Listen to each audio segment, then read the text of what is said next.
卫视要带大家关心，这是中秋节要到啊！彰化出名卖两人所的店，为旧历7月起开始有真侪人来遮排队。愈晚中秋，人愈来愈多，人是吵。煞有一寡无守规矩的情形，来看到规定人拢沿着车路伫咧排队洗骨肉人，规个顶仔骹抑有车路，抑有公车站牌啊，拢全人嘛去挡着这个公车挖靠站的所在。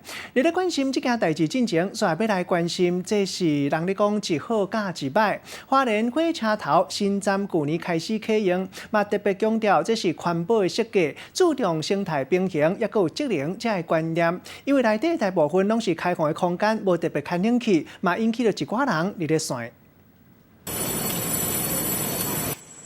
日头真大，直接照入去花莲火车头内底，真侪人拢热甲强要挡袂了，徛伫咧唯一的一台冷气头前吹冷气。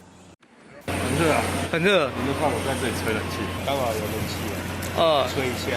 冷气敢若一台，佮放伫开放的大厅内底，降温的效果无讲真好。花莲火车头去年顶启用，甲车头改做热建筑，大部分拢是通光通风的设计，所以无法度像普通的车头共款安冷气。毋过热天气温真悬，无安冷气，互一部分的民众拢感觉足热的。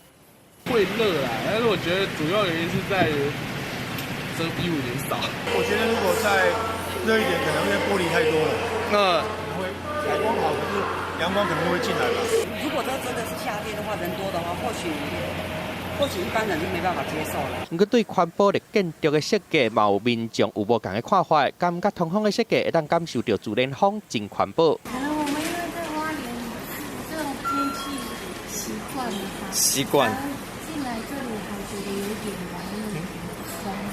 要环保就要这样啊，不然要求这个要求那个，不很奇怪嘛。代替讲，因为是热建筑，所以无法度安冷气。行路的民众敢若会当家己准备开始甲设计电风，避免去热到。记者综合报道。